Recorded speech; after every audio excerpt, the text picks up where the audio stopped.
सबसे पहले कोई एविडेंस है कि आपका सनातन जो धर्म है सबसे पुराना है? कोई है एविडेंस? देखिए, बहुत सारी चीज़ें हैं जिनका एविडेंस नहीं दिए जा सकते। आपका जो वेद शास्त्र जो है देवनागरी लिपि में लिखा हुआ, संस्कृत पूरी देवनागरी में आती है, ठीक है, चलो ना? मान गए आप। वो ब्राह्मी लिपि में नहीं आती है जो पुरानी है। खरोष्टी लिपि जो सिंधु घाटी की सभ्यता की जो लिपि है उसमें नहीं आती है। मैं प्रूफ ये दे रहा हूँ कि आपके जो धर्म शास्त्र है देवनागरी लिपि में लिखी हुई है, और देवनागरी लिपि जो है आज से जो है ना 1000 साल 900 साल पहले आई है। आपका जो भविष्य पुराण है जिसको आप बोलते हो ना कि ऋषि मुनियों ने लिखी है, देवताओं ने लिखी है, खुद भगवान आकर के लिखे हैं। आपका जो भविष्य पुराण है, भविष्य पुराण में जो है ना बाबर का जिक्र आता है, हुमायूं का जिक्र आता है, अकबर का जिक्र आता है। सुनो सर, हाँ, सिर्फ आपका ही धर्म नहीं, जो भी धर्म इस संसार में आता है ना वो सबसे पहले श्रुति ही होता है, सुनाया ही जाता है, बाद में उसको कंपाइल किया जाता है, लिखा जाता है। ओल्डेस्ट पांडुलिपि आपका जो है ना 500 साल पहले का है। आप जब जड़ में जाओगे ना, जब जड़ में ही खामी है, जब आपका भगवान ही आकर के 4 वर्ण बना देता है और सबको अलग अलग बना देता है, ऊंच नीच बना देता है, तो खामी तो वहीं से स्टार्ट हुई है। अपने वर्ण व्यवस्था की सबसे बड़ी खूबी ये थी कि अगर कोई ब्राह्मण पूजा करने में इंटरेस्टेड नहीं है ना, वो अध्ययन करने में और अध्यापन करने में इंटरेस्टेड नहीं है, तो वो अपना वर्ण छोड़कर वो क्षत्रिय बन सकता था। अगर वो हुआ है कभी? बहुत हुआ है। कोई एविडेंस बता दो। बहुत एविडेंस दे, कोई एविडेंस बता दो जो ब्राह्मण क्षत्रिय बना हो चाहे शूद्र बना हो। आज पत्रकारिता छोड़ दूंगा, कोई ऐसा एविडेंस बता दो, आज छोड़ दूंगा। अभी ऑडियंस के सामने बोल रहा हूँ। अभी क्या है कि मैं कोई सिंगल एविडेंस बताओ कि कोई ब्राह्मण जो है कर्म से जो है शूद्र बना हो। नमस्कार, मैं हूँ ओम प्रकाश और आप देख रहे हैं सत्य संवाद।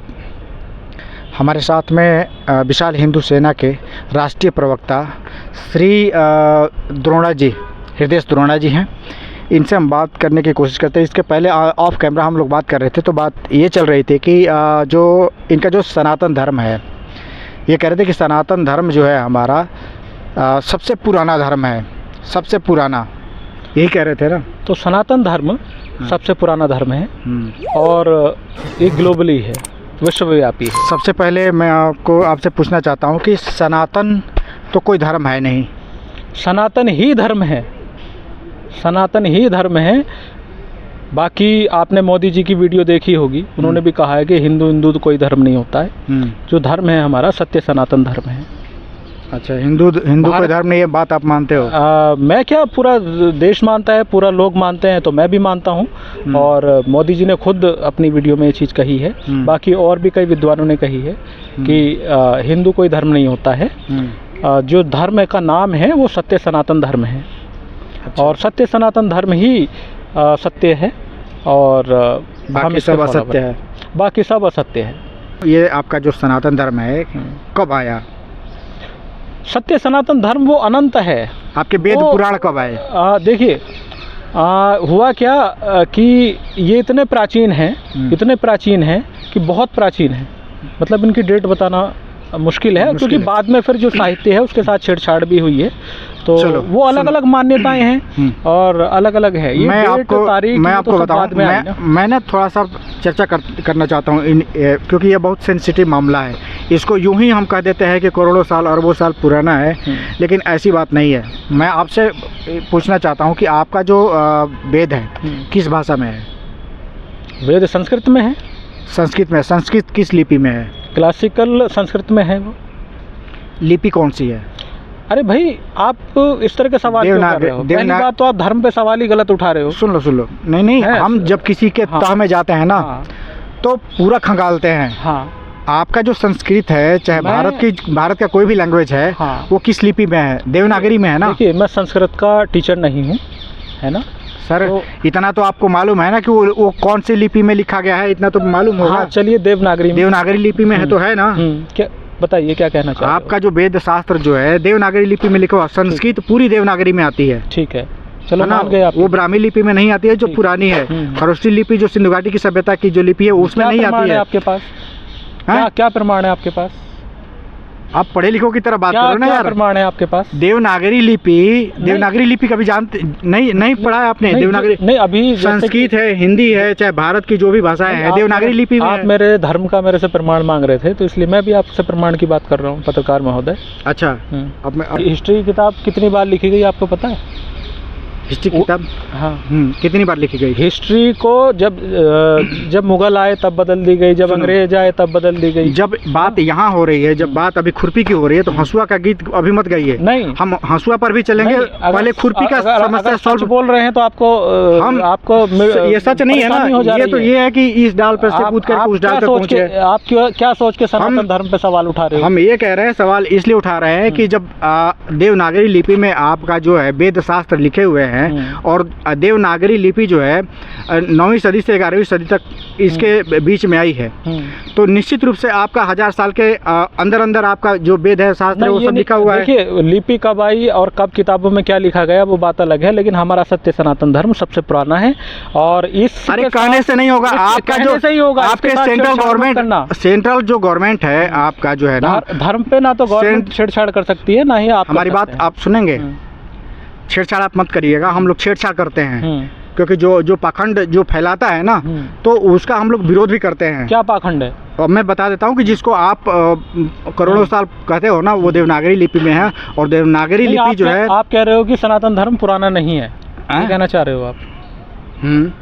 और मैं यही कहना चाह रहा हूँ कि आपका जो सनातन धर्म है वो पुराना नहीं है। मैं कह रहा हूँ कि जब से धरती बनी और पहला जो प्राणी हुआ वो सनातन धर्म में ही हुआ था। आपके पास कोई प्रूफ नहीं है ना? मैं प्रूफ ये दे रहा हूँ कि आपके जो धर्म शास्त्र है देवनागरी लिपि में लिखी हुई है। और देवनागरी लिपि जो है आज से जो है ना 1000 साल 900 साल पहले आई है। तो इससे साबित हो जाए। सुन लो अब काटना बाद में काट लेना, लेकिन जो मैं कह रहा हूँ उसको पहले जब सुनोगे नहीं तो उसका सोल्यूशन नहीं निकलेगा। जब 1000 साल पहले जो है देवनागरी लिपि ही आई है, जब लिपि आई है तो तुरंत लिखा नहीं गया होगा। क्लासिकल संस्कृत जो है उसके बाद ही लिखा गया होगा ना। आपका जो भविष्य पुराण है जिसको आप बोलते हो ना कि ऋषि मुनियों ने लिखी है, देवताओं ने लिखी है, खुद भगवान आकर के लिखे हैं। आपका जो भविष्य पुराण है, भविष्य पुराण में जो है ना बाबर का जिक्र आता है, हुमायूं का जिक्र आता है, अकबर का जिक्र आता है। ये कैसे आता है?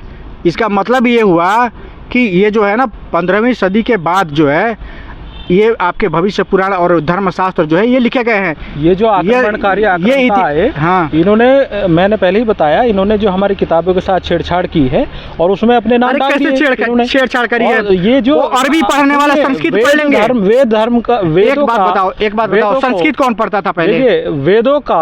वेदों को कहा जाता है। पहले मनुस्मृति में पढ़ने लिखने का अधिकार ब्राह्मण को ही तो था। अरे मनुस्मृति से पहले की बात करो आप। जब लिपि नहीं थी तब भी वेद एक दूसरे को सुनाकर याद किए जाते थे, इसीलिए इनको श्रुति कहते थे। श्रुति कहा जाता था। वेद रही थे उस समय। सारे धर्म सुनो सर, सिर्फ आपका ही धर्म नहीं, जो भी धर्म इस संसार में आता है ना वो सबसे पहले श्रुति ही होता है, सुनाया जाता है, बाद में उसको कंपाइल किया जाता है, लिखा जाता है। क्या कहना सिर्फ आपका ही धर्म नहीं है जो श्रुति था, जो भी था। और आपने बता दिया अरबों साल पहले, जबकि एविडेंस कौन से धर्म पे हो आप? धर्म शब्द धर्म पे, मेरा धर्म मानवता है। मानवता? हाँ। कौन सा धर्म है? मानवता धर्म है। सरकार के यहाँ कौन सा धर्म? मानव धर्म ही मेरा धर्म है। सरकार में कौन सा धर्म रजिस्ट्रेशन कराते हो आप? सरकार में क्या मानवता धर्म रजिस्टर होता है? कोई धर्म रजिस्टर? कौन से राज्य में कौन सा अच्छा काम करने के लिए रजिस्ट्रेशन की जरूरत नहीं है। कागज में तो कुछ तो लिखा है। प्रपंच और धोखाधड़ी करने के लिए रजिस्ट्रेशन आप धर्म का कराओ, किसी चीज का कराओ, ठीक है? कहीं ना कहीं मानवता को मानने के लिए ना किसी की रजिस्ट्रेशन की जरूरत नहीं है। मानवता जो सनातन धर्म है वो मानवता की बुनियाद है। वही तो सिखाता है वसुंधैव कुटुंबकम, करुणा, न्याय, धर्म, ये सब सनातन धर्म ही तो सिखाता है। कैसा धर्म है आपका जो कि भगवान आ करके 4 वर्ण बनाता है, और जो लास्ट जो वर्ण होता है जैसे ब्राह्मण, क्षत्रिय, वैश्य और शूद्र, जो शूद्र होता है उसको पाप योनि बता देता है। आपका महाभारत आपका जो ये कहता है कि वैश्य, शूद्र और स्त्री पाप योनि है। आप मानते हो कि स्त्री पाप योनि है? आपकी माँ, आपकी बहन, ये सब पाप स्त्री हैं। चाहे भारत की जितनी भी स्त्रियां हैं ये पाप योनि में आती हैं। किताबों से मैंने बताया नहीं कि किताबों से छेड़छाड़ हुई है। अच्छा। और जब आक्रांताओं ने भारत की संस्कृति को तबाह करने का पूरा प्रयास किया है। मतलब जब भारत में लुटेरे आए, उन्होंने यहाँ के मंदिरों को तहस नहस किया, यहाँ के लोगों को परेशान किया, यहाँ के जो वाकई जो यहाँ के लोग थे उनको सताया गया, ठीक है? तो सबसे पहले उनके साहित्य में छेड़छाड़ की गई, तो बहुत कुछ मिलावट कर दी गई है, बहुत कुछ है। अब सुन लो, अब मेरी सवाल, जो अरब देश से आए थे, अरबी फारसी पढ़ के आए थे, यहाँ पे संस्कृत में आपके धर्मशास्त्रों में मिलावट कर दिया। हाँ। हाँ। अच्छा, अल-बरूनी का नाम सुना है? हैं? अल-बरूनी का नाम सुना है? सुना है। हाँ, तो संस्कृत भी उसने सीखी। अच्छा। और वो फारसी भी जानता था। हाँ। उन्होंने फिर ट्रांसलेट किया। वैसे ही जो मैक्स मुलर था जर्मनी का, उसने भी खूब यहाँ जम के किया। तो ये लोग बाहर से आए, उन्होंने यहाँ की भाषा सीखी पहले। ये लोग का वो करने के लिए आए थे। राइटर साथ में लाते थे ना आक्रमणकारी। आप इतिहास पढ़ो ना थोड़े बहुत। व्हाट्सएप यूनिवर्सिटी से पता नहीं कहाँ नहीं, मुझे पता है कि कब आया था। कौन? अल-बरूनी कब आया था? अरे अल-बरूनी जब आया तब आया। अल-बरूनी अब मुझे क्यों पढ़ा रहे हो कि अल-बरूनी कब आया था? ये मेरा विषय नहीं है। 1017 ईस्वी में आया था अल-बरूनी। वो मेरे से बताने से कुछ नहीं होगा ना। हाँ। वो मेरे बताने से मुझे क्यों पढ़ाने की कोशिश करते हो? मैं पढ़ा ही लिखा नहीं हूँ। मैं आपको ये नहीं कह रहा मैं इतिहास पढ़ता हूँ, इतिहास का स्टूडेंट भी रहा हूँ सर। जानकारी जो जुटा रहे हो तो वो जरा सही से जुटाओ। सही से जुटा रहा हूँ। तब जाके धर्म पे उंगली नहीं उठाना ना। क्यों? क्योंकि सत्य ही सनातन है। अरे सत्य ही सनातन है। हाँ, अरे ये कौन सी सच्चाई है कि जो कि आप जो है स्त्री को पाप योनि बता दिया? फिर वही बात आ गई, मैंने कहा ना कि सनातन धर्म स्त्री को पाप योनि नहीं बताता है। ये कौन सा ऐसी सच्चाई है कि भगवान ने सूरज निगल लिया?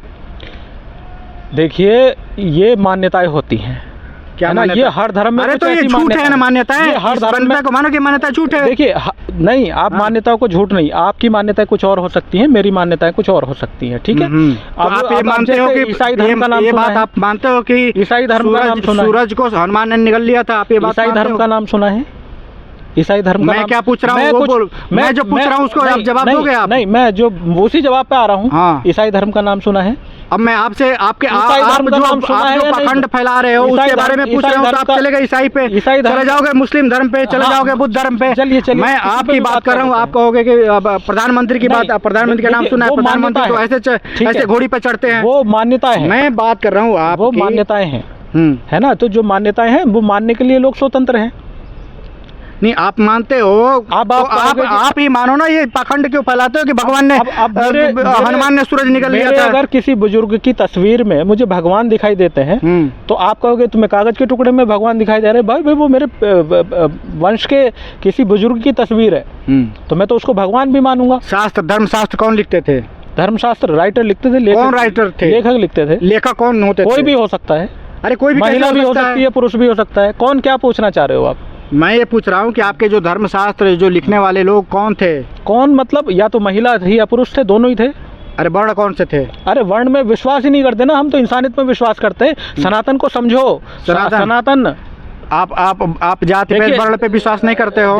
देखिए वर्ण, आप वर्ण जाति पे विश्वास नहीं करते। वर्ण जो व्यवस्था थी ना उसको बाद में हुआ क्या, बाद में उसको खराब किया गया।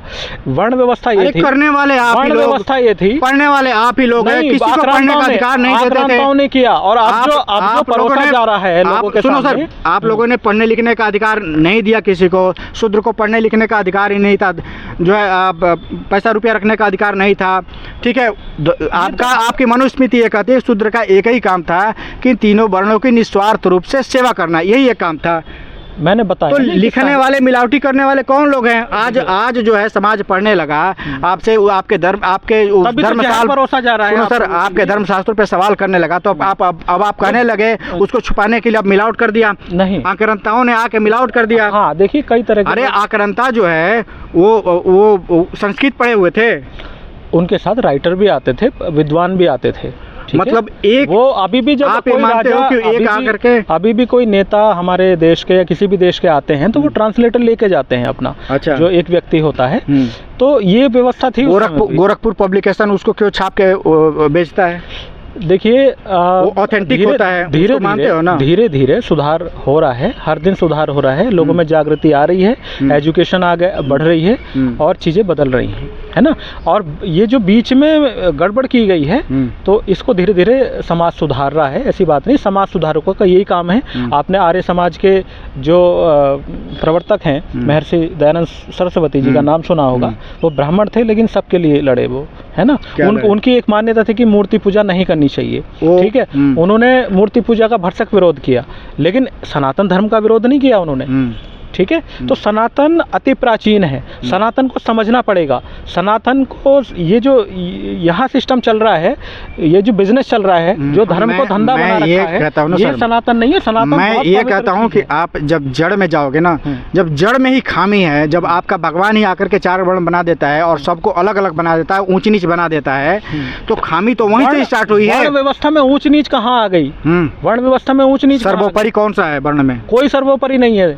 देखिए आज आप हैं, अरे वर्ण में सर्वोपरि ऊंच नीच नहीं होता है। ना सुनो, देखो वर्ण व्यवस्था को समझो। ये जो खराब कर दिया गया है ना, जो परोसा जा रहा है जहर, मैं समाज को इस जहर से बचाना चाहता हूँ, क्योंकि इससे इनके बगलाने से माइंड खराब करने की जरूरत नहीं है। तो धर्मशास्त्र नहीं मानते हो? फिर मानते हैं तो धर्मशास्त्र तो कहता है कि सबसे ऊंचा वर्ण ब्राह्मण ही होता है। अब मुझे आप बोलने का मौका दोगे तभी तो बोलूंगा। अब वर्ण व्यवस्था क्या है? गलत बोल रहे हो ना, इसलिए मैं पूछ रहा हूं। वर्ण व्यवस्था क्या है? वर्ण व्यवस्था ये है कि हमने ग्रुप बना दिए कि इस ग्रुप में जो व्यक्ति रहेगा वो ये काम करेगा। लेकिन आपने वर्ण व्यवस्था की सबसे बड़ी खूबी ये थी कि अगर कोई ब्राह्मण पूजा करने में इंटरेस्टेड नहीं है ना, वो अध्ययन करने में और अध्यापन करने में इंटरेस्टेड नहीं है, तो वो अपना वर्ण छोड़कर वो क्षत्रिय बन सकता था। अगर वो हुआ है कभी? बहुत हुआ है। कोई एविडेंस बता दो। बहुत एविडेंस दे, कोई एविडेंस बता दो जो ब्राह्मण क्षत्रिय बना हो चाहे शूद्र बना हो। आज पत्रकारिता छोड़ दूंगा, कोई ऐसा एविडेंस बता दो, आज छोड़ दूंगा। अभी ऑडियंस के सामने बोल रहा हूँ। अभी क्या है कि मैं कोई सिंगल एविडेंस बताओ कि कोई ब्राह्मण जो है कर्म से जो है शूद्र बना हो। कोई एक बात मैं बिल्कुल प्रूफ बता दो मुझे। तो वो क्या था कि फ्लेक्सिबल था वर्ण व्यवस्था, तो उसमें कर्म के आधार पर थी वो, ना कि जन्म के आधार पे। अगर कोई अरे कर्म के आधार पे नहीं था, ये कहने वाली बातें हैं। जन्म के आधार पे ही जब ब्रह्मा ने मुख से पैदा किया ना, वो कौन से वर्ण को पैदा किया? ब्राह्मण पैदा किया। वो इंसान पैदा नहीं किया कि जाओ और जा करके जो है अपना कर्म करो और कर्म करके शूद्र बन जाओ, चाहे ब्राह्मण बन जाओ, चाहे क्षत्रिय बन जाओ। दुनिया के किसी कोने में आपने मुंह से बच्चे पैदा होते हुए देखे हैं? ये तो आपका धर्मशास्त्र कहता है ना। धर्मशास्त्र ये नहीं कहता, धर्मशास्त्र को समझने वाले लोग गलत हैं। अच्छा, हाँ। फिर आप कहोगे कि आप वो बोल रहे हो, गलत बोल रहे हो। अच्छा, इसलिए मैं बड़ा संभल के बोल रहा हूँ कि धर्मशास्त्र को समझने वाले लोग गलत हैं। मुंह से आज तक किसी के बच्चा हुआ है? तो ब्राह्मण वहीं से होते हैं। ये जो ब्राह्मण लोग बताते हैं उनको जाके समझाओगे कि सिंबॉलिक है, मुंह से ब्राह्मण पैदा नहीं हुआ है। सिंबॉलिक समझते हो? सिंबॉलिक समझता हूँ। हाँ, तो सिंबॉलिक नहीं मानते ना भाई। सिंबॉलिक वो तो मुंह से बच्चा पैदा करके दिखाएं फिर वो अपने घर में, वो नकली हिंदू वही तो है। आप धर्मशास्त्र की अवहेलना कर रहे हो। नहीं, धर्मशास्त्र, वेद पुराणों की अवहेलना कर रहे हो। जो लिखा हुआ है वेद पुराणों के मैं बिल्कुल खिलाफ नहीं हूँ, अवहेलना नहीं कर रहा हूँ, लेकिन उन्हें सही समझने की जरूरत है। सही समझने की जरूरत है उनको। तो शंकराचार्य को जाके समझाओगे आप?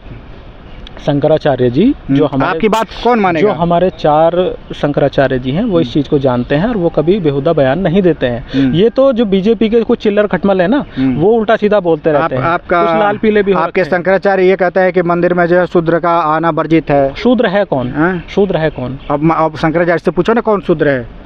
जो आपके शास्त्रों में बनाया, जो वर्ण बनाया है ना। एक बात बताओ, शूद्र के हिसाब से ये था कि जो लोग खेत में काम कर रहे हैं, जो बाहर रक्षा कर रहे हैं, या जो उनको सपोर्ट कर रहे हैं, खेती बाड़ी का काम कर रहे हैं, ये शूद्रों का काम था। उसको नाम शूद्र दे दिया। ठीक है। अब एक व्यक्ति पूरे दिन खेत में काम कर रहा है, ठीक, तो वो अध्यापन कार्य या अध्ययन कार्य कैसे करेगा? तो काम बांटे गए थे। हाँ, अगर कोई व्यक्ति चाहता है कि वो काम नहीं करना चाहता शूद्र वाला, और वो पढ़ा लिखा है और वो चाहता है कि उसको जो अध्यापन का कार्य करना है, तो उसको जगह दी जाती है। मतलब आप ये कहते हो कि जो पुराना टाइम है, हाँ, वो ऐसा ही था। शूद्र भी पढ़ते थे। शूद्र भी पढ़ते थे पुराने टाइम में। और बाद में क्या हुआ? गोपूर क्यों कर रहे हो यार? कोई आपके पास एविडेंस ऐसा है नहीं? कह रहे हो कि पढ़ते थे। ये बताओ, कहने से हो जाएगा? बिल्कुल हो जाएगा। बता दो, प्रमाण के आधार पर बोलो। कोई एक बात बताओ, कोई भी धर्मशास्त्र में लिखा हुआ है कि कोई शूद्र जो है पढ़ लिख के ब्राह्मण हुआ है? चाहे कोई ब्राह्मण अगर पढ़ाई लिखाई में कमजोर है, चाहे वो अगर कोई काम कर रहा है तो वो शूद्र बन गया हो? कोई ऐसा एविडेंस है आपके पास? देखिए, वर्ण व्यवस्था जो लगभग बता रहा हूँ मैं, 1500 ईसा पूर्व से 1000 ईसा पूर्व तक का जो समय था, उससे पहले सिंधु सभ्यता थी, है ना। तो वो जो समय था, तो उसमें वर्ण व्यवस्था का यही रूप था। उसमें अगर कोई व्यक्ति, वहाँ कोई वर्ण व्यवस्था था ही नहीं है। आपके पास कोई एविडेंस है? वही तो इसीलिए तो मैं पूछ रहा हूँ। आप केसी श्रीवास्तव पढ़ लीजिए। अब जब आप एविडेंस पे आ रहे हो, डेट पे आ रहे हो, तो मैं आपको डेट बता रहा हूँ कि 1500 BC से 1000 BC तक का इतिहास पढ़ लीजिए, ठीक है। और अभी जरा मुझे मीटिंग के लिए निकलना है और फिर किसी मुद्दे पे मिलते हैं आपसे। अच्छा, ठीक है, आपको मीटिंग में निकलना है। जय सनातन। ये जय सनातन वाले हैं। तो ये है कि भाई जब एविडेंस मांगा जाता है, जब प्रमाण मांगा जाता है तो प्रमाण निकलता नहीं है। इतिहास की बात को नहीं मानते हैं। जो माइथोलॉजी है, जो धर्मशास्त्र है, उसी को इतिहास मान करके ये लोग बैठे हुए होते हैं। जो सच्चाई है उसको बाहर नहीं आने देते हैं। तो ये है, आप कमेंट बॉक्स में कमेंट करके अपनी राय ज़रूर मुझे मैसेज करिएगा। बहुत बहुत धन्यवाद।